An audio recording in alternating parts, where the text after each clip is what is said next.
In 1968, the feminist artist Valley Export strode into a cinema in Munich wearing crotchless trousers and brandishing a machine gun.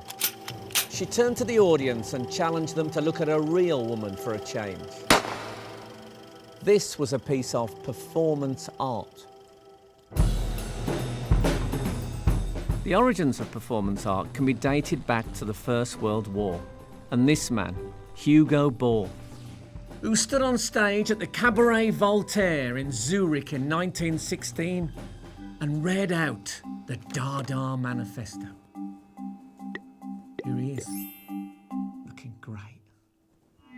Dada believed that any society capable of starting and then prolonging something as horrendous as the First World War should not exist.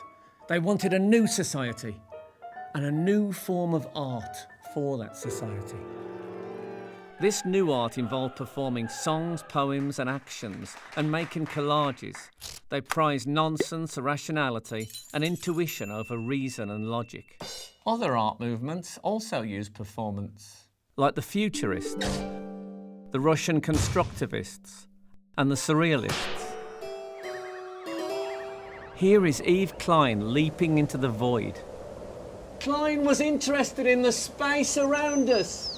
He felt the void was a place free of worldly influence, where an artist could listen to his own voice. This is the choreographer Merce Cunningham. He believed in the limitless possibilities for human movement. And this is the composer John Cage. He believed in the limitless possibilities for music.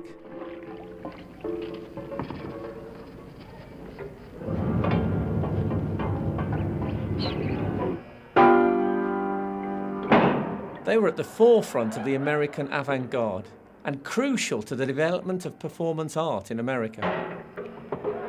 This is one of John Cage's students. His name is Alan Capro.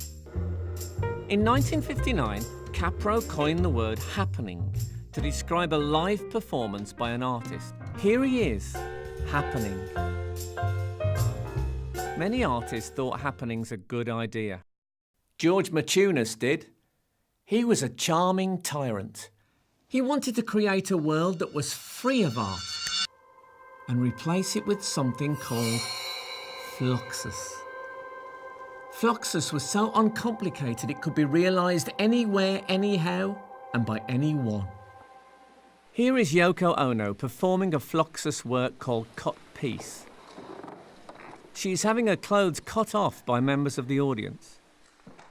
Here is Sonic Youth recreating George Maciunas' Fluxus work, Piano Piece 13 for Name June Paik. Lots of artists like Fluxus. Joseph Beuys liked Fluxus because he believed everyone was an artist. In 1973, Joseph Beuys said, "Every human being is an artist." Beuys also argued that every sphere of human activity, even peeling a potato, could be a work of art as long as it was a conscious act. In the late 60s and early 70s, artists began to push their bodies to the limit of endurance in order to better understand the human condition. Some survived, others didn't. Stuart Brisley's beef with the British establishment led him to sit in a bath full of black liquid and floating debris for 2 weeks.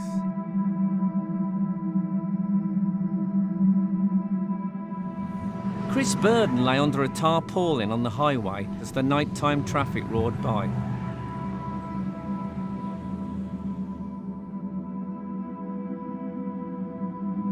And Marina Abramovich invited an audience to choose implements of pleasure or pain with which to touch her body.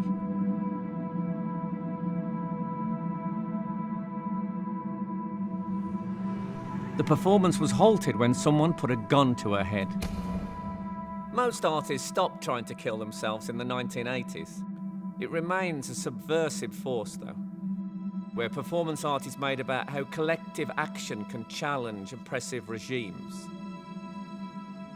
At the heart of performance art is a strong social critique. It asks important questions about how we perceive the world around us and our place within it.